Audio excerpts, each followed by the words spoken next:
Here's a little project I've been working on the side.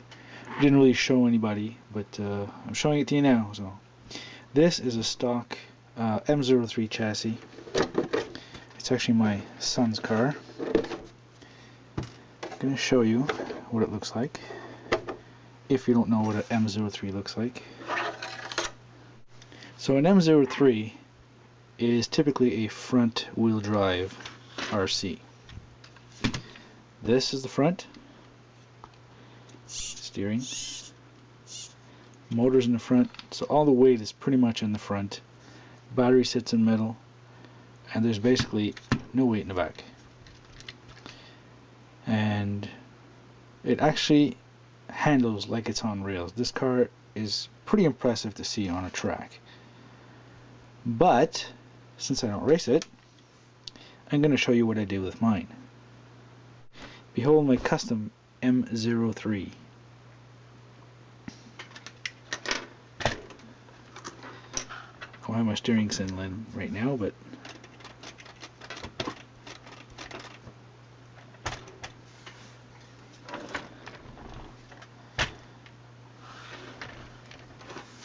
there's the back. So as you can see, there is a significant difference between the two of them.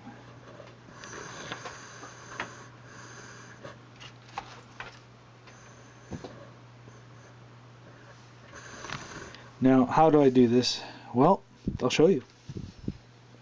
I'll put this one away.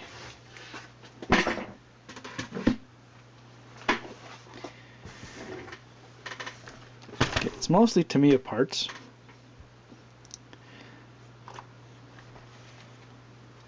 These are Tamiya shocks. Spring I got from another vehicle. Basically a toy of some sort. I don't really remember the details of that. Alright.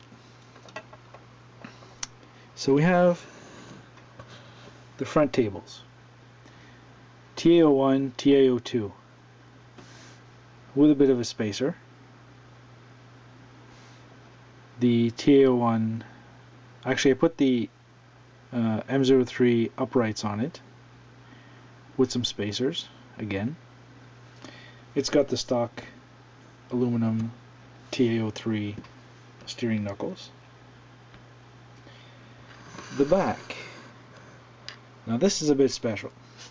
These were custom made for a TA02 wide. The TA02 wide uses a standard length table with an offset wheel to give you the wide.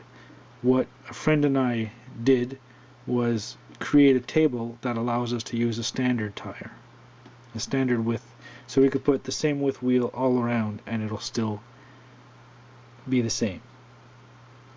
Now these were custom made by us, so you can't get them anywhere. After that we have standard size M03 wheels, and these tires are antiques. I found a store near me that has all kinds of really old stuff, and basically they fit very tightly on these rims,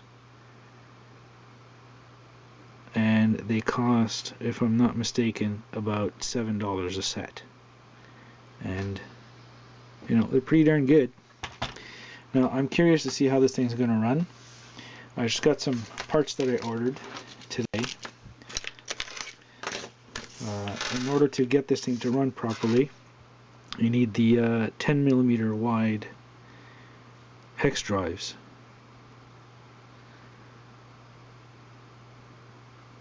I was using the Tamiya ones, but the plastic hex drives, after a while, you know what happens. They get squished and then they don't work well anymore. So I'm going to put these on.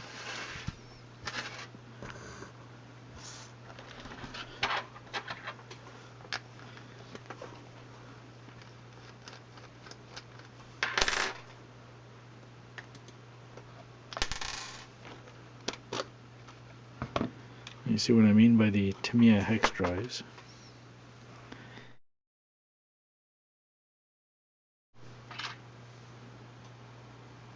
One thing I have to mention is you have to have a Tamiya long wheel axles. They're from the TG10 number 50808, and it comes in two pieces, and you need two of these in order to be able to run this width of a hex drive on. So, oops. Let me get this on here.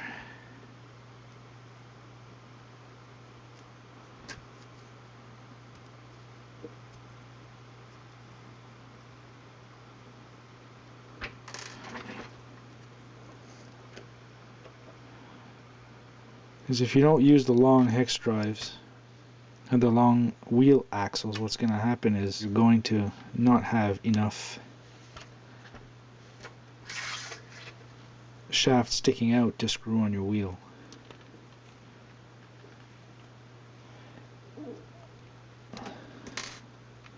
Wow, that fits very well. Very nice. I like it. Width-wise, it's pretty much the same width, so I'm going to have to still put my spacer on. So let me get another spacer out.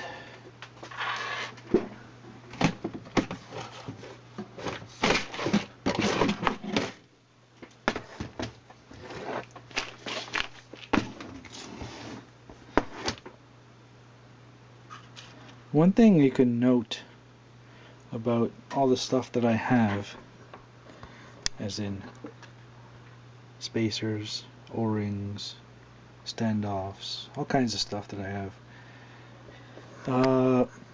If you have an old printer, scanner, radios, anything, literally anything that is going for scrap, before you throw it out, take it apart, recycle it properly, put the metal parts in the metals, and so on and so forth. And you're going to see that you're going to collect all kinds of screws, shafts, rods, gears even, all kinds of stuff that you can collect. Use a pair of scissors to oversize the hole in the middle, because I haven't really found any other way of doing it.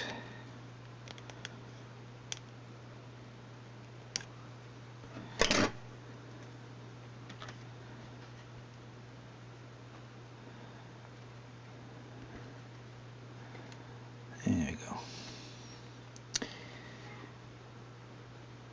And I'm bleeding, and I have no idea why. Don't you hate when that happens? Alright, so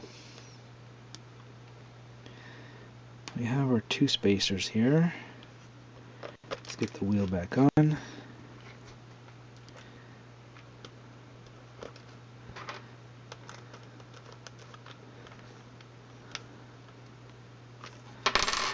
Perfect.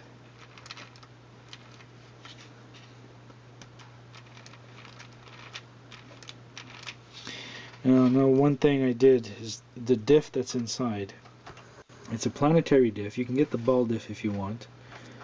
But what I did is I inserted some spacers, some shims, on the edges of the bevel gears, on the outer bevel gears, to tighten it up a bit. And it's really smooth, and it's just tight enough. It almost acts like a ball diff. That's how smooth it is.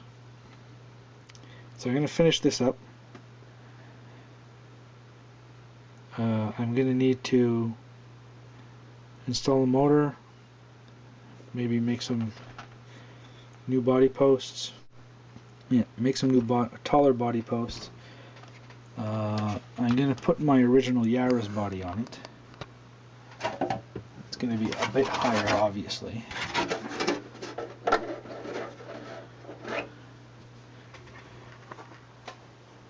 So imagine that body a bit higher. Let's see if we can get a better idea. something like that.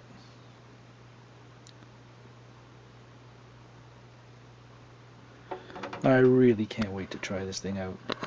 I mean, I know it's front wheel drive, but hey, how many front wheel drives are out on the market right now?